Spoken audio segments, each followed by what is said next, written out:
2022年开幕的知名游艇酒店边仔就是台南市安平港水景，成为亮眼的新地标，嘛是台湾唯一有专属游艇码头的酒店，而且也阁是以 BOT 模式经营，即马正式升级做5星级酒店。星级评鉴要先从那个卫生食品呢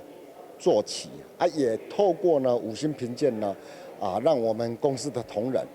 在这个工作的一个秩序顺序清洁度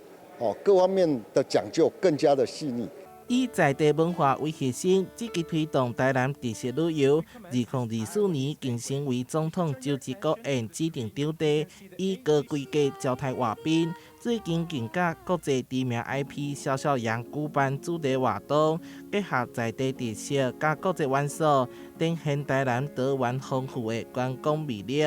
那以这个台南市整个这个观光的这个饭店的范围来说，安平还有中西区是2大地区。那福尔摩沙加入之后，我相信这个安平的这个旅宿业一定会发展得更加蓬勃。根据着观光旅游局统计，去年旅馆民宿业者总营收高达113.3亿，有星级旅馆加入，向前提升台南观光服务量能，会当吸引更加侪游客来访。台南新闻社会采访报道。